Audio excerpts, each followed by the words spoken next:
Happy Thursday, everybody, and welcome to Big Blue Kickoff Live, presented by Cadillac, the official luxury vehicle of the New York Giants. Schmeelk, Citak with you. Your phone calls at 201-939-4513. 201-939-4513. They're replaying Good Morning Football right now. They're showing Sarah Walsh and Jamie Erdahl out there in Munich. We will be departing for Germany in about, the plane will take off in about 8 hours or so, and we'll be off to Deutschland, arriving tomorrow morning around 10 o'clock, I think, give or take. Got a little walkthrough in the afternoon. Then Saturday's not a whole lot going on. And then obviously Sunday kickoff in Germany at 3:30, 9:30 a.m. kickoff here. Coverage on WFAN with our pregame show begins at 7:30. Mr. Citak, how are you today? I'm doing well. How about yourself? I'm doing okay. Had to pack. I hate the fact that right now in Germany, it's like a high of 48. It's like never going to even crest over 50 degrees while we're out there. And that means in what's a very small overhead compartment compatible bag, you have to fit like a winter coat into it. And it makes things very difficult. Yeah, especially when it's 72 and sunny here. Correct. Yes. And so you want to wear the coat to like the airport and then wear it on the plane because it's really warm here. Yep. And I just don't like having to. The winter coat makes packing efficiently very difficult, and I don't enjoy that. So that was my game last night, trying to fit my winter coat into my and you were suitcase. able to do it. Yeah, barely. It was one of those like push down on the top with the elbow while you wrap your hand around and try to get the zipper going. Have the kids jump on the bag Yes, while you zipper. correct. Yes, exactly. That's exactly what was going on last night. No question about it. Giants taking on the Carolina Panthers, folks. You know, here, we always have the utmost respect for our opponents, and they're an NFL football team, and you have to play well to win every one of these games. With that said, the Panthers are not a very good football team right now. You look at any of the numbers, folks, any of the efficiency numbers on offense and defense, you're looking at a bottom three team in the National Football League. 30th yards per game, 30th EPA per play, 32nd yards allowed per game, 32nd allowed success rate, 32nd defensive DVOA, 31st offensive DVOA. It's rough. They have trouble moving the football. Their offensive line, ironically, actually is playing pretty well this year. It's everything else that's going on around that offensive line that's a problem. So let's start with where their strengths are. I mentioned the offensive line. They spend big money on two guards in the offseason. They've played well. Damian Lewis and Jonah Jackson. Thank you. Jonah Jackson is the second guy they have in that offensive line. No, Robert Hunt. Robert Hunt is the other guy they paid. Jonah Jackson went to Detroit. Yes, correct. So Robert Hunt. Ike Ekwonu, who doesn't look like he's going to play at left tackle. If he's Brady Christensen, will move out there, and Cade Mays will slide in at center. Taylor Moton's a solid right tackle. So they have a pretty good offensive line. I think you like that Brian Burns matchup against Brady Christensen. If you can get that, he's got very short arms. He has been playing center for them. They would slide him out, slide in Cade Mays over to center. So that's a strength. And the other strength, and he just got rewarded today, is their running back. Chuba Hubbard's playing really well this year. If you're a fantasy player, go to your fantasy league and click on his game log. He's got like 80 to 100 yards in every single game since he's taken over getting the majority carries for this team. They just gave him a 4-year, $32 million contract extension.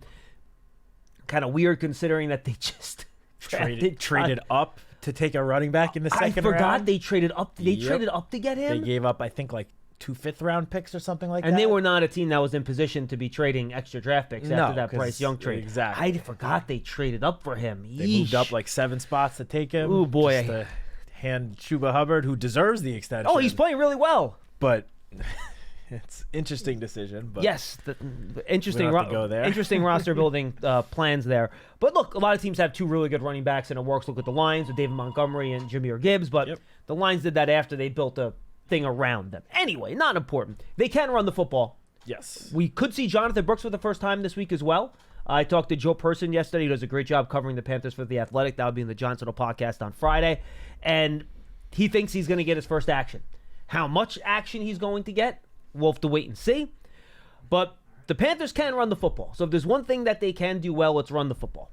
And that's where I'll start. Yeah, I mean, Chuba Hubbard, and you mentioned he's got averaging 73.9 yards per game, 5 yards per carry, which you'd have to think, if the Panthers weren't playing from behind just about every single week, that pretty much. That 665 rushing yards on the season would probably be a decent amount higher. if he had gotten more opportunities. But yeah, look, he's, as you said, he got rewarded. He's a good running back. Jonathan Brooks was a very good running back at Tennessee. Texas. What? Who was I? Oh, Jalen Wright. Jalen Wright. And everyone mixed up today. Yeah, it's okay. The same colors, Yeah, it is the same colors. You're right. But remember, he only got to play 1 year there because they had Roshan Johnson and they had Bijan Robinson, all those guys. So he got the 1 year and he made the most of it. Yeah, I mean, he looked great. It's been, I think, just about a year since he tore his ACL. I know it was last November. I don't know when exactly in November. Close enough. Close enough.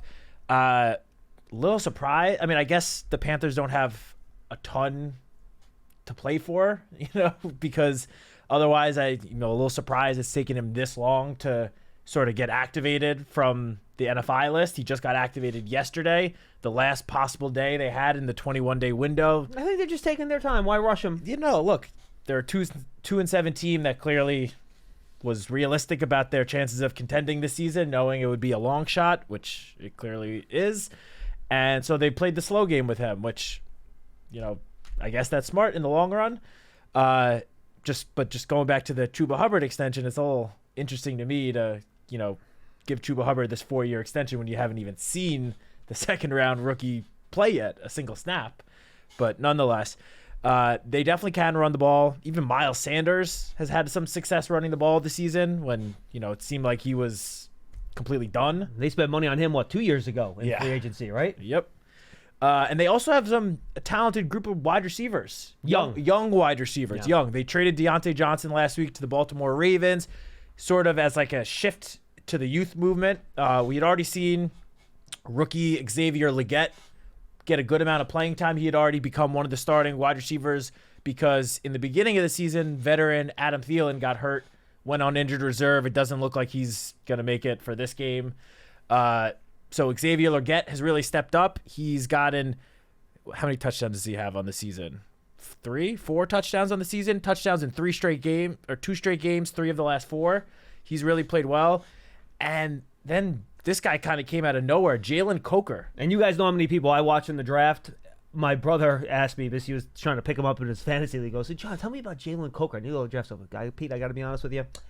No idea who Jalen Coker is. Yeah. I mean, look, he's an undrafted rookie wide receiver from Holy Cross.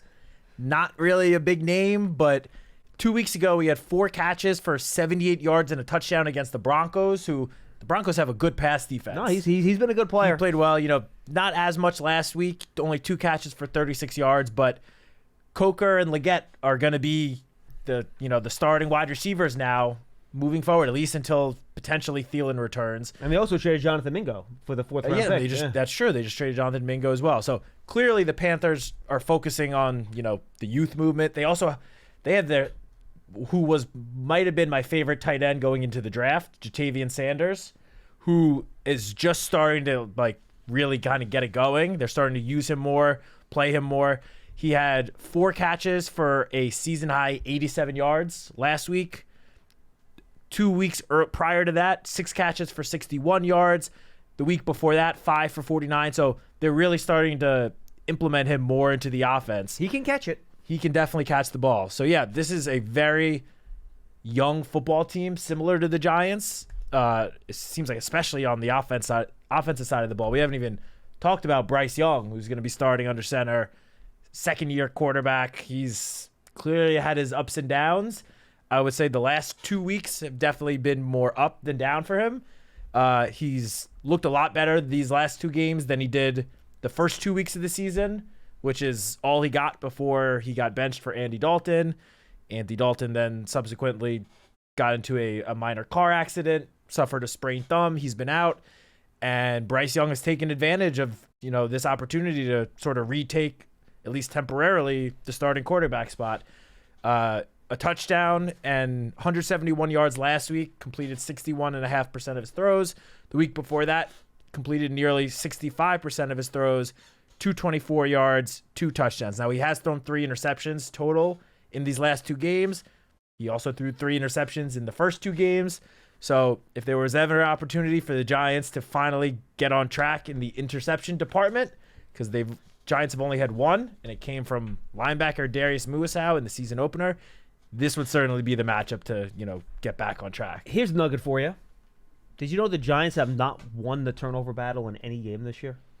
I did not realize that. I didn't realize it either. I was looking at it today. They've been even in a couple of games. They have not won the turnover battle in any game this year. Are you sure? I'm seeing pretty sure about that. On I looked Pro it up Football today. Reference. The first Commanders game, one take. Oh no, sorry. I'm looking at it the opposite way. The offensive. Yeah. Again, just getting everything swapped around today. Yeah. Bizarro Citak today on Big Blue Kickoff Live. You're right. We've not won the turnover battle once. Which, by the way, might explain why your record maybe is underperforming some of your underlying stats a little bit. You know what I mean? Yeah. I mean, look, as we've said, they have one interception on defense. 6 one fumble interception. recoveries. Like, it's tough to win the turnover battle with only one interception through your first 9 games. Yeah, the Giants are tied for 24th. They're -4. The Panthers are one of the teams that's worse than they are. They are -7, tied for 27th. Yeah. So the Giants this year, even versus Minnesota in week 1, -1 to Washington in week 2, even versus Cleveland in week 3, -1 versus Dallas in week 4, even with Seattle, even with Cincinnati, even with Philly, -1 versus Pittsburgh, -1 versus Washington. So that's been their turnover ratio game by game so far this year. So there's something to keep an eye on. But yeah, if there's ever a week to turn that around, it will be this week against Bryce Young, who, I'm rooting for the kid. I hope he has success because I think he's a smart kid. I think he's a good player. It just has not worked out so far for him. Just let's not have it start this week in Germany, please. And then their defense real quick.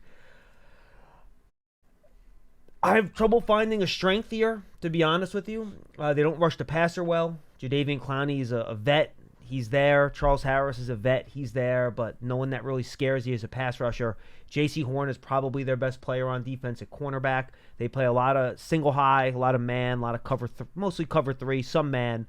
So I wonder how much they're going to travel J.C. Horn with Malik Neighbors. I talked to Joe Person. He said that's something that they don't do consistently, but they do sometimes. So we'll have to wait and see how they handle that part of it. But the Giants can kind of pick their method of attack here. It's like the old choose your weapon situation. If you want to run it against this defense, go right ahead. If you want to pass it against this defense, go right ahead. They have not had success really stopping either this year, to be totally honest with you. So my thought is that they'll probably try to attack the same way they attacked last week against the Commanders and try to run it early to see if that works. You can always quickly pivot to the pass if your run game isn't having that same ridiculous 6 to 7 yards per play number that they had in the first half against Washington last week. But look, you can try to move the ball however you want against this Panthers defense. They have not really shown the ability to stop either the run or the pass. Yeah, for sure. So I'll start with the secondary because I do agree J.C. Horn is probably their best player on the defensive side of the ball. And I will say that similar to, Bryce Young and sort of the whole Panthers team coming off a win last week against the Saints, J.C. Horn and his fellow starting cornerback Mike Jackson, coming off probably their best game of the season as a duo because they combined to allow 0 receptions as in coverage as the nearest defender last week against the Saints. Granted, how quickly did Olave go out in that game? I was literally about to say, granted, Chris Olave left, I believe, in the first quarter. It was the first quarter. Okay. I wasn't sure when he got hurt. I knew he got hurt. It was definitely in the first half. I think it was the first quarter. They also, earlier in the season lost Rashid Shaheed. They don't really have any wide receivers, so the guys that they were guarding last week against the Saints, not the highest, level of competition, but nonetheless, they did their job against who was out there, and they did well. And that quarterback duo actually both rank inside the top 15 in pass breakups this season. So those two guys are solid players. I will say that they have, while they were great last week and didn't give up any receptions in coverage, for the season, those numbers are not nearly as good as last week. I remember a lot of pass breakups means that you're also just getting thrown at a lot. Yes, that is for sure. But J.C. Horn has given up 5 touchdowns on the season, 251 yards. Mike Jackson has given up 4 touchdowns, but 451 yards. So the two of them have definitely had their moments struggling in coverage, but last week was a step in the right direction. We'll see if they can carry it over. And then in terms of their front seven, the Panthers have blitzed about league average, 30.3% of opposing teams' dropbacks, but have the second lowest pressure rate when they do blitz. So Not what you're similar to looking for. kind of like what we saw with the Giants defense last week, despite a decent amount of blitzes, they are just not generating pressure on the season. And you can see that by just looking at their sack numbers. I mean, Charles Harris is their leading sacker with 3 on the season. And former Giant Ashawn Robinson is second with only 2. And what does Clowney have? Does he have 2 also, or no? Clowney has 1. One, I mean, as a okay. team, they only have 10 sacks. I know. It's like I said, it's hard to find the strength when you look at it. And fans might not know this. Dave Canales is their head coach. He got hired this offseason. Brad Idzik is their offensive coordinator, and Ijiro Evero, who's actually a pretty well thought of defensive coordinator, is their DC. So that's the Panthers. Guys, look, I think this is a chance to put up a 30 spot here. Move the ball, throw it deep, throw it short, run it, play action. Bring out the kitchen sink here, guys. You should be able to move the ball and score some points against this Panthers defense. They've had trouble stopping people all year. You look at some of the overall metrics. If this continues, some of their efficiency ratings is going to be some of the lowest we've ever seen from a defense over the course of a year in NFL history, or since they started tracking these things. So you should be able to move the football here overseas. And the Giants are 3-0 in Europe games, so hopefully that'll keep up. And this is the first time the Giants are favored in a game since week 2 of last year, the Arizona Cardinals game. Sounds right. They were about, I think, 5-point favorites around that.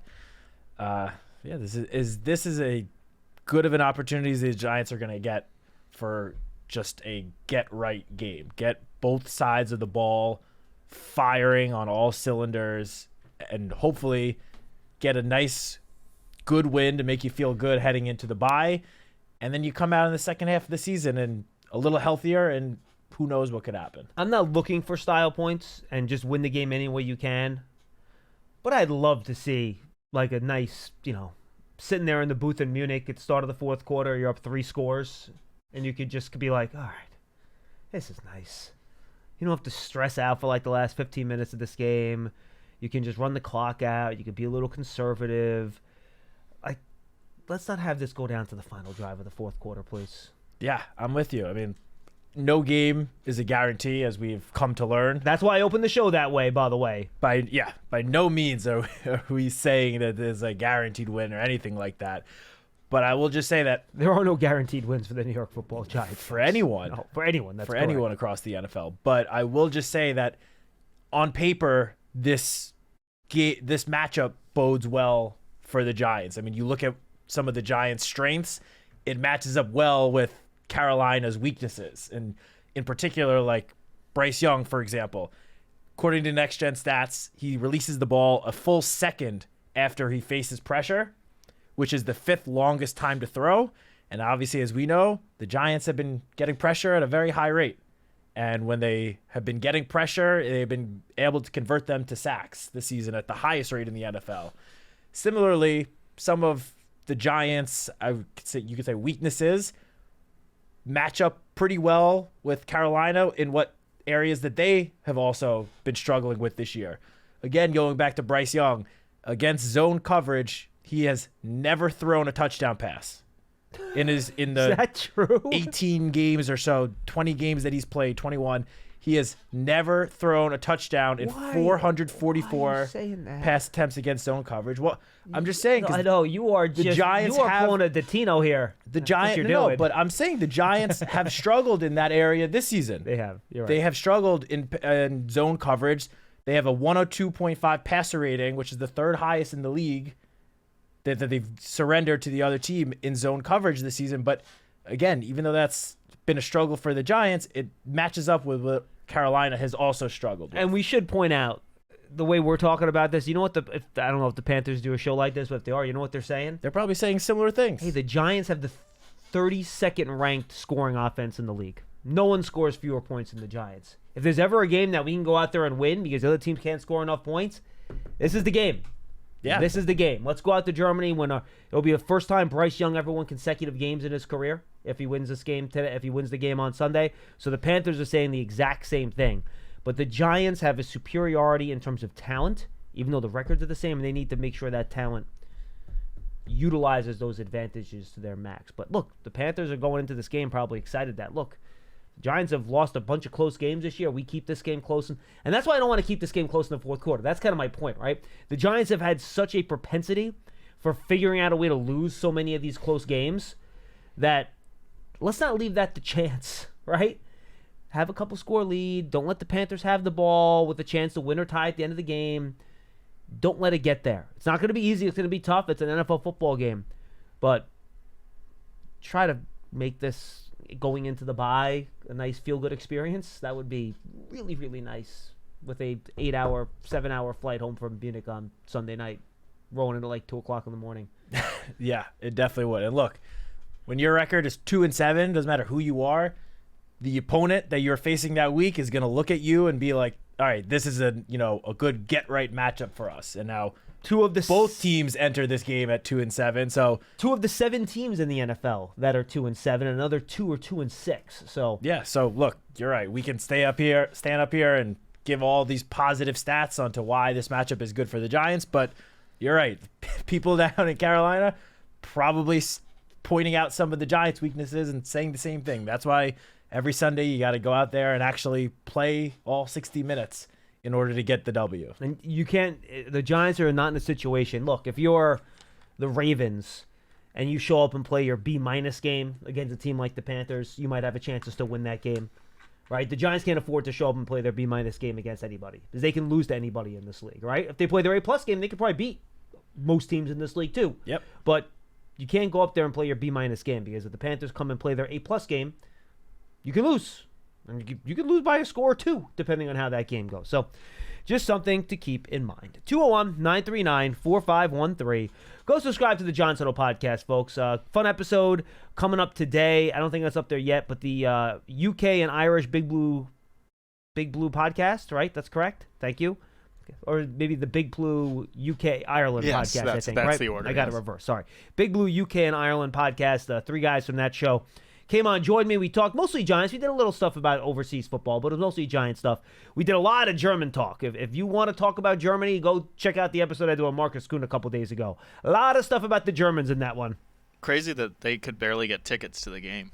They said at one point, There's a million people in the queue. Here's a tease, that they had some people trying to get tickets for the Germany game. They were up to more than 1 million people in the queue to buy tickets for the game. Wow. And the guy's like, yeah, once you see the million there, you're probably not going to get tickets.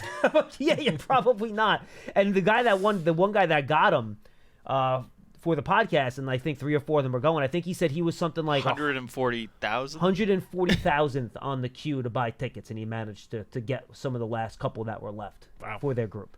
So good for them. Germans love David Hasselhoff. Germans also love American football. So I think they are going to be pumped up for that game on Sunday. For the fans that aren't familiar with the history, by the way, I wish I had Paul here. You can talk to about this tomorrow when you're on with him. But for fans that remember, the older fans that remember the World League that was around in the 90s in the NFL basically, folks, had a summer developmental league in Europe. So they send all these guys over there that, similar to XFL or, the UFL, right? Is that so a league? Combined or the XUFL? Just combined. I think they combined to the UFL, right? I think so. United, I think, Football League, whatever. It was the same deal, except they played in Europe. And you started with around, I think, 8 teams, and the league eventually contracted to where they were down to, I think, to 6. And 5 of those 6 teams were in Germany. So it was like the most popular place for American football. You had the Rhine Fire, Frankfurt Galaxy, Berlin Thunder. There was one other one. I remember the 4th one. But Germans love American football. Like, there's a lot of people playing it over there. The World League? Yeah. Probably late 90s, early 2000s. Is that why? Because the Giants have played a preseason game in Germany. That was in the early 90s, so correct. I'm assuming it had to do with this league. I think it was promoting the World League. I was only born in October of 1992, so I cannot say I remember that. Yeah, the World League then eventually became NFL Europe, so it kind of changed titles. The World League was that was the World League football in the 70s. World League of American Football. I will find the details on that. Founded in 1991. That was NFL Europe. Anyway, I will happily go through it with you guys. But let's get to your calls first. We got people holding, and I'll gather my information on the World League, which I do remember. Let's go to Scott in New Mexico. Scott, you'll lead us off today. Hey, buddy. Hey, guys. How you doing today? We're good. Hey, Scott. I'm always wary. I've listened to your conversation, and I believe each game is its own entity. Of course. So, and I think you said it. I'm always wary when we think we should win a game, and we go in with the mindset that we are going to win, and then maybe one or two plays go against us for reasons unbeknownst to us that we don't anticipate, and then we lose. But I'm having a difficult time, as I was talking to Pearson earlier, about looking at some of the stats which were surprising. And I wonder if you can verify, because I've watched all the Giant games this year, and I'm just a little confused. I was looking at one stat, for example, which surprised me, and that was third down conversions. The Giants are actually tied for 10th in the league. They're in the top 10 in preventing third down conversions. They're tied with Houston. And that's a pretty amazing feat for this defense as I'm looking at it based on the record. And then I looked at which team has given up the most plays of 10 yards or more this season. The Giants are 18th. But if you go through the next four teams past the Giants who are doing worse, in this order, it's the Texans, Commanders, the Vikings, and the Lions. And so what I don't understand, this is off of Stat News that I'm looking at right now. No, that's fine. Mm-hmm. I don't understand where the disconnect is for the Giants. I've watched the games. I've seen what's transpired. That's a good question. I know. I just don't. Maybe Matt, because you're more involved with stats, you can answer it. But the Giants should be doing better based on some of the stats I'm looking at. And I'm just quoting two. Are you talking defense specifically, Scott, or you're saying overall? Well, defense overall, I think the Giants were 18th. I think, but yeah, they're around like 21st in defensive DVOA. So that Okay, but where the usual problems are when you're giving up chunk plays, I thought the Giants would be, like one of the worst teams based on what I've been looking at. Yet I just read off to you the next four teams that are below the Giants will all have obviously the opposite records that the Giants have. So what I'm trying to ask in my own way is, I know there's problems on offense, and they've had trouble scoring the ball. But when they did score the ball, the defense sort of let them down a little bit. But I don't consider that to be a big letdown in any stretch of the imagination. So the question I'm really asking is, as I just read off those two stats, and the Giant defense looks like it's in command, and the offense may not be, is the responsibility of the coaches to I guess I'm asking why there is such a disconnect when I look at stats, and it looks favorable for the Giants, yet they're not performing up to snuff. I realize there's tackling issues and other things that come into play, and I just don't understand why I'm looking at what I'm looking at, and the Giants have the record they have. So maybe you can explain. I mean, it's really probably tough to explain why the Giants are failing. It's a really good question, and I'll do my best to explain it to you. So the way I see it is that, look, the offense has been poor this year. They have not scored enough points. And overall, the defense has been stronger than the offense when you look at them in aggregate, right? So when you have a team that's literally scoring the fewest points in the National Football League, even if you're ranked right at the bottom of the second third, or the very, basically that would be around the third quartile of teams in terms of where you are, in terms of where you rank, while that's okay, it's certainly not good enough to make up for a team that's 32nd in scoring, right? If the Giants were like 21st in scoring and 21st in defense, they'd probably have 2 or 3 more wins, and they'd be around 500, right? But that's not where they are. They're 32nd in offensive scoring, and they're, in the low 20s in terms of a lot of those, efficiency-based defensive metrics. They're around 20, 21st, 22nd, 18th, depending on what stats you look at. So third downs have been okay. Big plays, I think they're 19th or 20th in pass plays of 20 or more yards. Now, that's creeped up a lot in the last couple of games. That's been worse. The rush defense, I think, is a bigger problem than the stats might let on, because the Giants played 3 games against teams this year that just didn't have any interest in running the football. They didn't try, really, in Seattle, Dallas, and I'm forgetting what the third team was in there. There was one of the teams that didn't really want to run the ball much. I forget. Maybe Cleveland, maybe. I don't think they ran the ball a ton in that game. So I think that's making the rush defense maybe not look as bad as it might in reality be, based on what we've seen the last few weeks. And the last thing, Scott, I'll say, and then I'll let Matt get his take, because I'd love to see what his opinion is on this. And we mentioned this earlier in the show. The Giants have not won the turnover ratio in a game this year. And that is the biggest predictor in the National Football League as to who's going to win a game. And when you can't even get the +1, I'd love a +2 or +3 in there. Other teams get these +2, +3 games. That gives you a 70-80% chance of winning. When you can't even get the +1, all these defensive metrics you listed, which again are fine, they're okay, they're not great, but they're fine. If you don't have those big plays to take the ball away, let alone maybe can you get a defensive score? Like, other teams get defensive scores. They give their offense the ball inside the 20 or 30-yard line, and it goes the other way too. You want the Giants' offense to score more points? How about giving them a short field once in a while? How many times have the Giants started on the other team's 25-yard line this year? Once? Twice? Maybe? I'd have to go through the drive logs. I'm not doing that now. But it sure doesn't feel like it's happened an awful lot to me, Matt. I don't know about you. So that, I think, Scott, in my opinion, and then I'd love to get Matt's take, is probably why you haven't seen some of the good defensive metrics translate. Yeah, just to your last point, I will say I was curious when you started talking. I looked at the 2022 Giants and how they did in the turnover battle. Right. I'm counting at least 8 games where they won the turnover battle, with numerous games where they won it by more than one. Yep. So I do think that has played a big part in the Giants having the record that they have at this point. The other thing I will say is, as you mentioned, Scott, I love giving out stats to you guys, but they don't always tell the whole story. And you brought up the third down conversions, and on paper, the Giants have been pretty good on defense on third down conversions. They're actually tied for 9th with the Houston Texans in stopping the opponent to convert on a third down. But if you go back to the Eagles game, the Giants lost 28-3. I think we can all agree that that was a big loss, and the Giants they got handled from start to finish.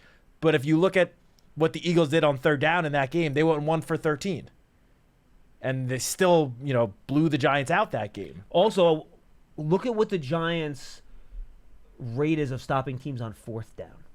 I feel like when teams have went for it on 4th down against the Giants, do you have that handy? Can you check that quickly? They are 27th in the league. Right. 9 of 13. Those They've third given downs. up a 4th down. So those third down stops don't matter a whole lot more if you add the 4th down conversions to it, right? Because you aren't getting the team off the field. That's a great point. I didn't think about that. So all I just wanted to add, you pretty much nailed it, John. I just wanted to add that when you look at all of these stats, which they are telling, but you gotta obviously read them in context. Everything. I got it.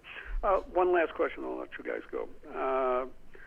In the game that we just played, they were running the ball, and as you said, I think on an early broadcast, they were averaging 7 yards. And then towards the end of that drive, they stopped. Now, I've always been taught that if you can't stop a play, you just keep running until somebody can stop you. Wait, which drive did they stop running? The first drive, I think, when they threw one pass on a screen. They threw one pass, right? Yeah, but they didn't have to throw anything. I don't just cite this one example. Detroit was playing the Rams, and they went into overtime. Realizing they're different teams, Detroit, in overtime, never threw the ball once. Marched down the field and won in overtime. They scored a touchdown. And I was thinking the same thing as I watched the game. Why do anything different if everything is working? And that's the thing that I find. And some of the things seem typical as I watch each game, that why are they doing this when something else should be working or is working for them and they don't do it? And so is it an issue with coaching, or is it an issue with just the simple execution of a play and they're not converting? Because it seems like that seems to be one of the bigger problems the Giants have.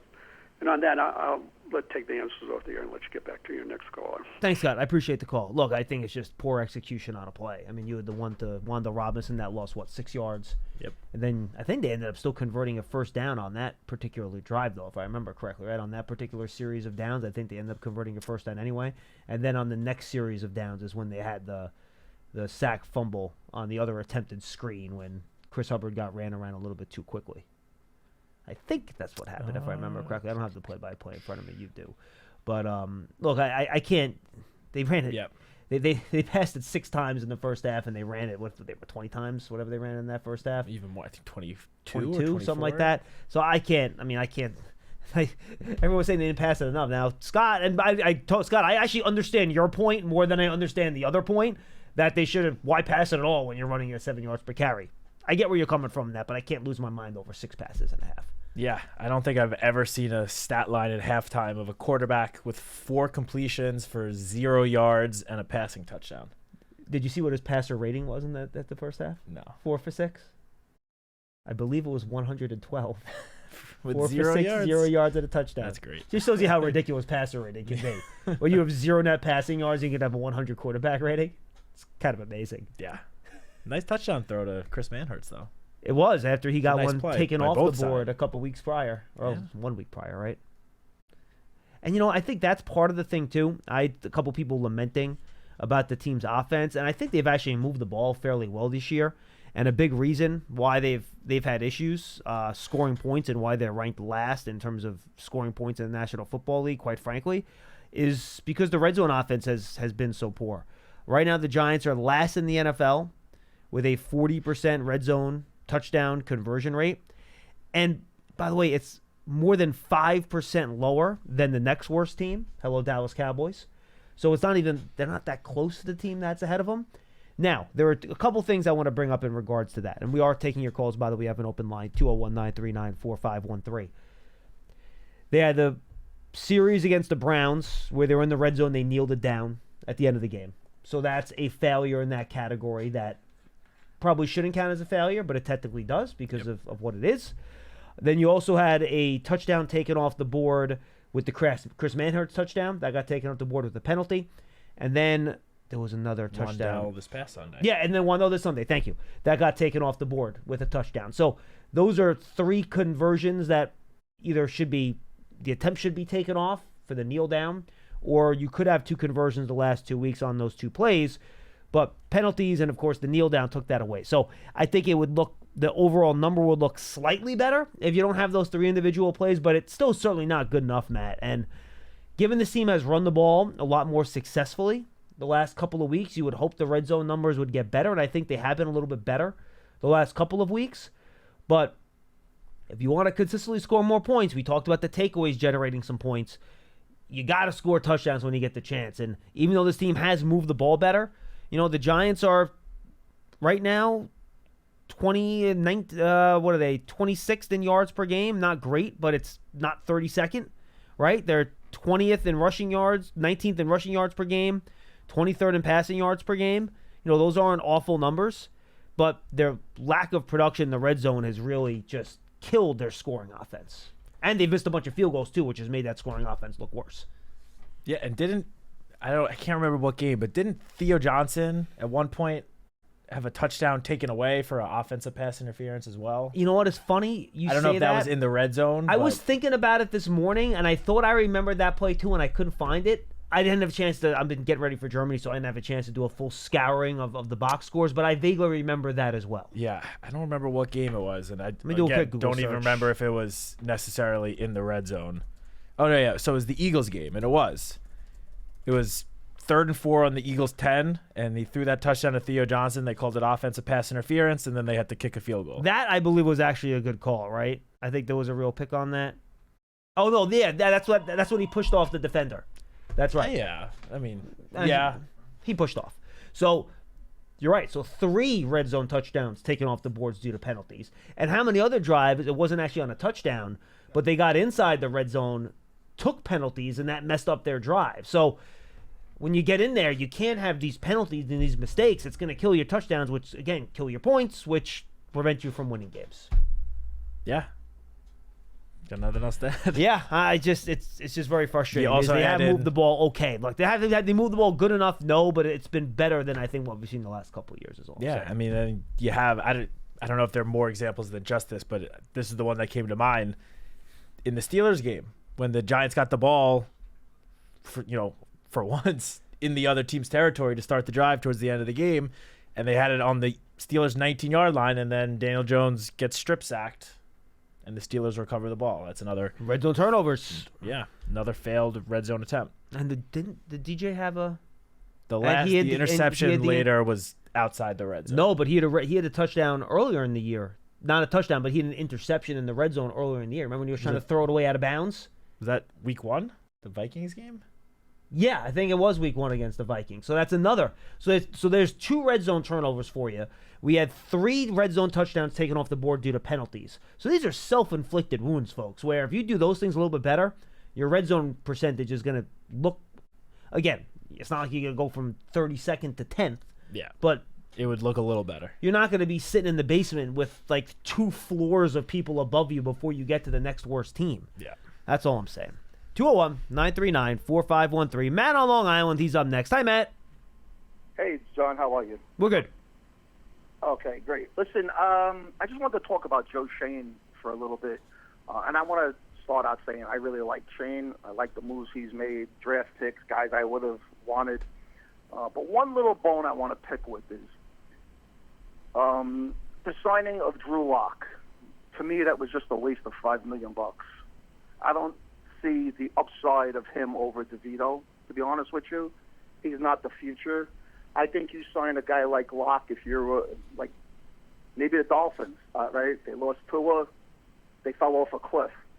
He's the type of guy, maybe he wins you a game or 2 and keeps you afloat.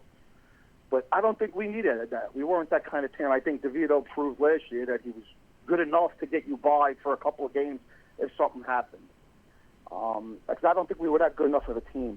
I think that money would have been better off spent getting a defensive tackle, like an Ashawn Robinson type, run stuffer. Because Would you have been okay, earlier, Matt, just kind of curious, would you have been okay if they used that money on Tyrod?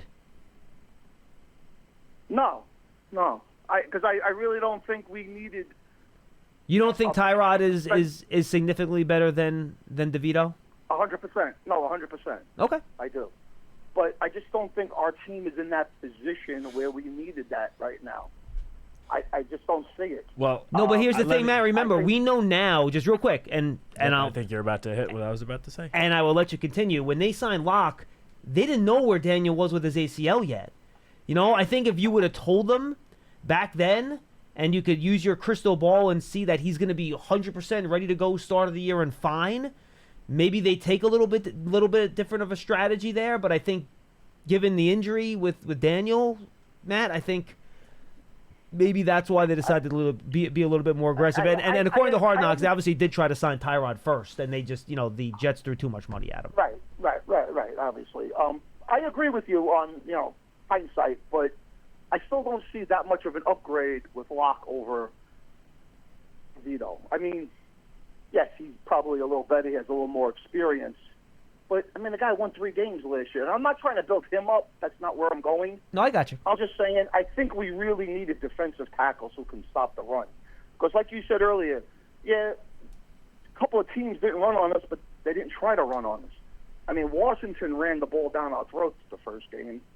It just seems like whenever we can't stop anybody, like the other game, we kicked the ball off with like 3.5 minutes left, and we can't stop anybody. I would have loved to have Ashawn Robinson back. Look, Matt, I would have loved to have him back.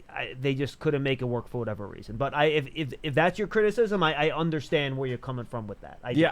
I'll just say that obviously when it comes to the interior defensive line, Dexter Lawrence is one of the best in the league. They did sign Raheem Nunez-Roches last year to a multi-year deal, and he's obviously back this year. And the contract that was reported is, close to what a yearly average to what Drew Lock is getting.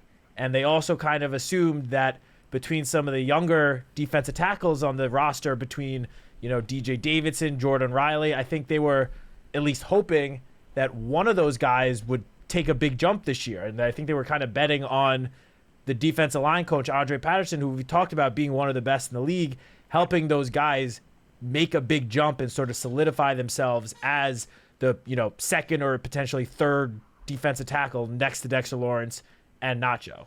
So I think that was sort of went into their what I would think was went into their mindset. I understand what you're saying, Matt. I just didn't see it. I didn't see DJ Davidson being that great. And Nunez-Roches to me is a nice backup guy. You know, not a major run stuffer. He could kind of do a little bit of both, I think. You know, if you kind of get to the passer, can kind of stop a run. Yeah, I agree with that. I think that's fair. You know, I don't think he's the, you know, to be honest with you, I would have. Now I don't know what happened. Obviously, I don't know what practices are like or anything. I really wanted to see Riley in there a little more on running downs to see what he. He's a big human being. Yeah, man. I'll be You know what honest I mean? with you. We saw it was the final drive against the Eagles, and they, since it was a 3-score game at that point, or maybe 2-score game at that point in the fourth quarter, they gave Dexter Lawrence that one particular drive at the end of the Eagle game a break. He didn't play the whole drive, and they had Jordan Riley in there for him. And he was moved off of the ball on that drive very, very consistently. And he has not been active since that game. So I think that was kind of like, all right, we'll give him a shot. Okay, we got to find somebody else. And I think Armon Watts actually got brought up from the practice squad, if I'm not mistaken, the week after that. And he got active. He got, He got activated, and he got put on the 53-man roster. So Watts has actually been pretty good. He's been okay. Hopefully he can get some more snaps, and he can kind of slide in and do a little bit better job. And I also think while, he's mostly been used in pass rushing situations, but Elijah Chapman has showed some flashes this season as an undrafted rookie. He has.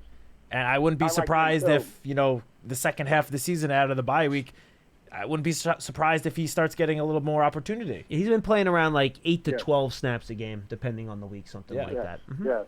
He's a little more of a pass rusher than a run stopper. For sure. Yeah, I agree with because of that. his size, yeah. And who was there a guy that they brought in named Macy, who was playing defensive line for one game late? Was it against the Eagles, or did I see the wrong name? I know on the practice squad that was terrible. There's Casey Rogers on the practice squad, but I don't think he's been elevated this season. He is not. I might have just read. I just may have read the wrong name, and I was like, "Who is this guy?" And then I never seen him again, so I might have just. Do you know what number he was wearing by any chance offhand?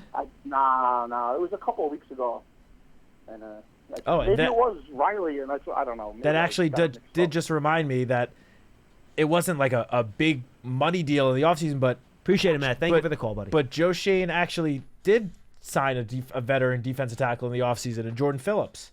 That obviously, given what happened during training camp and the preseason, the Giants didn't think that he was going to get much playing time and were able to trade him to Dallas and get a pick swap. I think they swapped a 7th-round pick for a 6th-round pick. Who has since been released.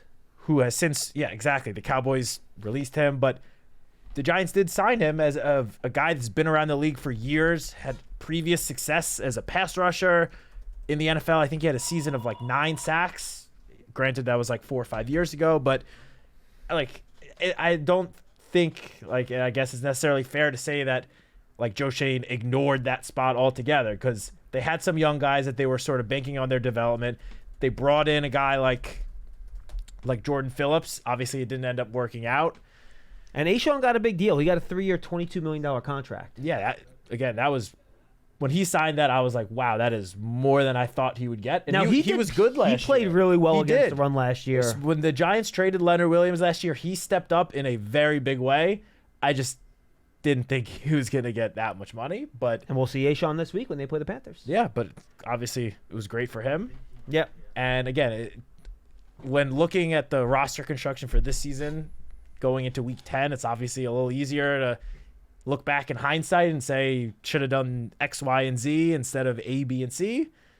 But at the time, it seems like the Giants were comfortable with the group of interior defensive linemen that they had, and were banking on development. I mean, you can't build a roster of a contending team without having your young guys develop.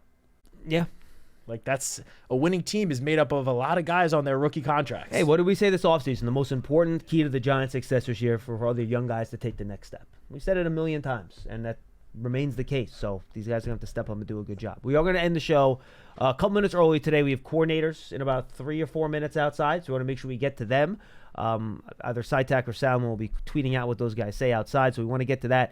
So let's do our kind of final thoughts of the game. I'm not going to be on tomorrow. You'll be on with the Tino. You guys are both staying behind with Pearson to make sure we get our shows on the air. Paul will be with us for Big Blue Kickoff on Saturday morning as well at 7 a.m. on WFAN. For those of you that are up early, go check it out on WFAN.com, the Odyssey app. You can listen live to that show at 7 a.m. on Saturdays. But look, I said it before. Let's Give me a 30 burger in this game. And look, if the Panthers score 27 and it's a close game, whatever, I'll live with that. I want 30 points. They could have gone 30 points last week, or they could have got 30 points a few weeks ago, but, at the end of the game, they decided not to kind of go for it, right? You had the penalties and stuff like that. You had the offensive pass interference penalty, that sort of stuff. Get to 30 points. Get to 30 points. Score 30 points. Get to 30 points. That's what I'm looking for. How many points? 30. I want 30 points. 30 points.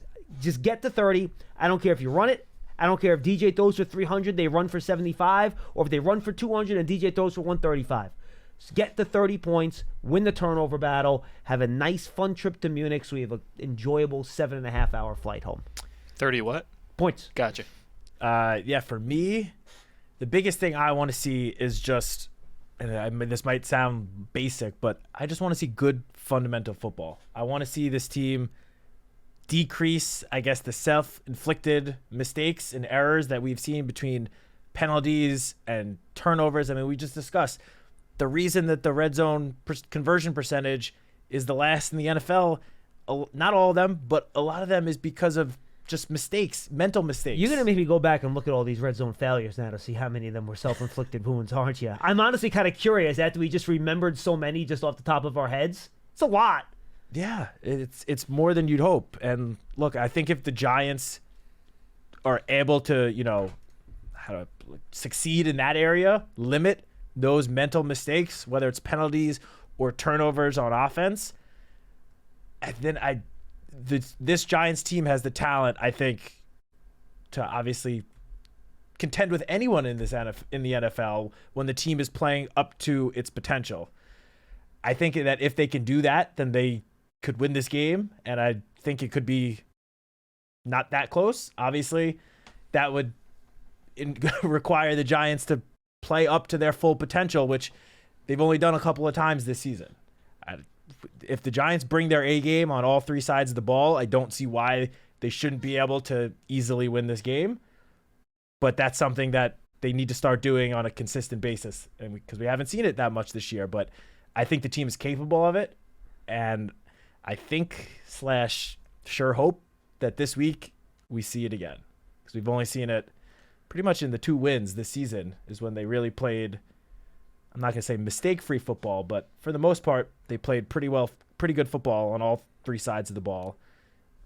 I think there's a good chance we see it again on Sunday. I need to look at this again now. You know where the Giants are ranked in goal-to-goal situations? Touchdown rate? I'm assuming not great. Tied for 20th. It's actually not bad. It's not, considering where they rank in red zone conversion overall. All right, part of my. I always do a little self scout during the bye. I'm gonna have to look at all the red zone appearances now and see how they all failed. That's gonna be annoying, but I'm gonna do it for the good of the show. And I want to see the defense get after Bryce Young this week. Yes, make him look like a rookie quarterback. Last week was quarterback. the first time all season the Giants were held without a sack. Obviously, they still lead the NFL in sacks with 35, 4 more than any other team, and that's with putting up the 0 last week. This is a Panthers team that has not given up a ton of sacks, as you mentioned earlier. They've only allowed more than 2 sacks at a game twice this year. The offensive line has played pretty well, but Bryce Young is the most sacked quarterback in the NFL since the start of the 2023 season, and that's with him not playing every game this year. So this is a good chance for the pass rush. Dexter Lawrence, Brian Burns against his former team, Azeez Ojulari to get back on track, get after Bryce Young, force him into making mistakes, and good things should come from it.